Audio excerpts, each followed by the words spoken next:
This is a Klingon beak nose disruptor with light and sound, and what I took was one of the existing bodies from the 1990s, and we had to hollow it out all throughout here. We installed a speaker and burnt a soundboard with the sound that I downloaded from the internet of the Klingon Disruptor. There were several, but I picked this one here. And this goes on. It's secured by 2 screws on the side, and kept the original trigger. This is all aluminum. The other ones were plastic.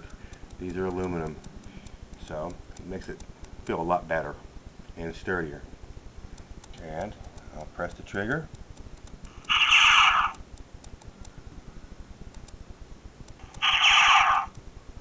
Okay. It's a slight depress trigger, so it's cushioned, so all you do is just touch it and it'll go off. You can mount this if you have a holster in your holster, but overall it's pretty good. Kept all the finish that we could keep on it. We redid some things on it. This will be redone probably again because this is not exactly the way I like. Will be repainted, but overall everything's original to it. So you can see, like I said, all the internals are inside of here. So easy replacement of battery. Battery just pops out, pops in. Put this on. Screw the 2 screws on the side. And you can see. And there's the Klingon Beak Nose Disruptor.